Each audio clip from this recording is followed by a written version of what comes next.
making sure you're going out to different networking events and making sure you're getting out there. That could take a little bit longer to create relationships, but depending on who you are, that is my favorite thing to do. My favorite thing is not picking up the phone and talking, making 5 phone calls or 10 phone calls. My favorite thing, I would much rather go to a networking meeting and build my database and get a whole bunch more people. That's just what I enjoy doing. So I would say you figure out what you need to do depending on where you're at in your business. Is there a time where I would make 20 calls a day? Absolutely. And if I didn't have the business that I needed to have right now, I would be doing 20 calls a day. And that could be broken down in different ways. Imagine if you talk to 100 people a week. And it doesn't need to be phone calls, y'all. It doesn't need to be phone calls. It can be a text message. Most of my clients text me back and forth. Most of the time, it's not a phone call. Even that initial contact when they got on Venmo, I didn't even call him. I literally just shot him a quick text. I was just, hey, just thinking about you.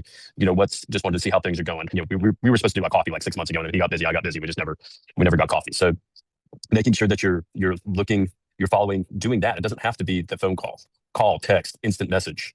I know there's a guy that used to 𝗀𝘀𝘁𝗲𝗿 𝗁𝘁. He does icon coaching, and what he says to do is if you're not going to do the 20, do 10 contacts every day. Kind of what Tony was saying. Tony broke his down a little bit further, like 5 sphere and 5 new people, but do 10 contacts every day, and then do 10 social media interactions every day. So that could be and he breaks it down.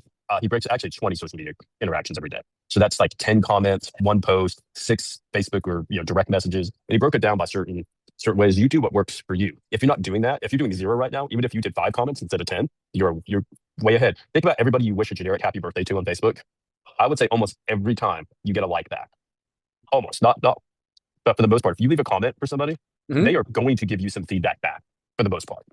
And you could take the whole Facebook thing on happy birthday. What if you just did a direct message to them? As you see it's their birthday, do a 10-second video message. Hey Susie, this is Jamie. Just wanted to wish you a happy birthday. Have a great day. And I get a lot of I'm not saying I'll close the house because by doing that, but you do get a lot of feedback and a lot of interaction, which then helps further your brand and further your message out there. So those are just some of the things I do. I would say find your platform that you like. I like Facebook the best personally. Yeah. But LinkedIn's important, Instagram's important, TikTok's important. They're all important in figuring out how do you integrate with all of those things. And I did just get a client referral from a drop-in. So I did find one of your clients too, along with what Tony was saying. One of my clients does a sourdough chocolate chip bread that is it's a pumpkin chocolate chip bread that is amazing. So literally I bought a loaf from her and brought it over to one of my other clients' house. And now I was out showing homes yesterday from that drop off. So you just doing more of those types of things and more organic things that make people feel good.